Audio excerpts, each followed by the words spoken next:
when have we used amnesty in trying to move a country forward beyond a difficult moment? Japan from World War II might be one of the most shocking and appalling examples, I think. And there are various groupings of suspected atrocity perpetrators from Japan to which the United States government extended amnesty. So one is the Emperor Hirohito himself was given an unconditional amnesty by the United States government, despite the fact that Emperor Hirohito was suspected very much so of being involved in decision-making of the Japanese Commission of Atrocities. You know, the U.S. government very much saw the coming Cold War and believed that Japan might be an extremely valuable ally against the Soviet Union.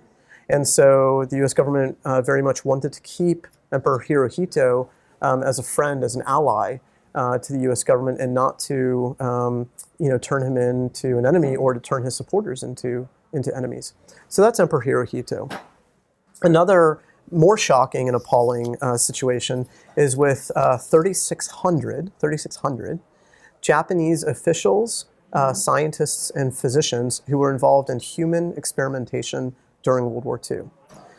Some of the atrocities that the Japanese committed were so horrific that even the Nazi chargé d'affaires, who was located nearby, complained back to headquarters back in Germany that their allies, the Japanese, had gone too far. You know you're doing something really bad. Yes. If the Nazis are saying, right, calm down, guys. Pump the brakes. Yes. Right.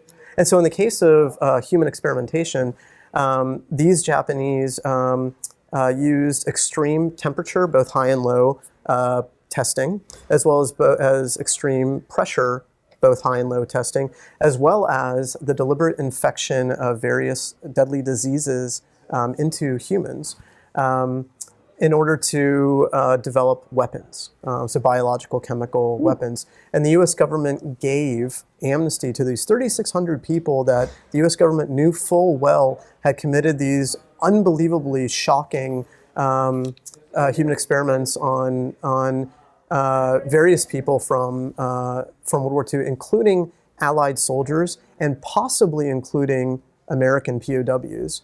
Whether American POWs were subjected to the human experimentations that were committed by the exact people that the United States government gave amnesty to has not been conclusively determined yet. But it is possible, and it certainly was the case. We did that. Why? What was the reason? So the reason was to obtain the data. Actually, there are two reasons. One is to obtain the data for the United States government, as well as to keep that data from, again, our developing enemies. We couldn't have kept the data or gotten the data by prosecuting presumably, them. It seems like presumably we could have. Right. But the U.S. government, in its wisdom at the time, decided that this would be the best way forward.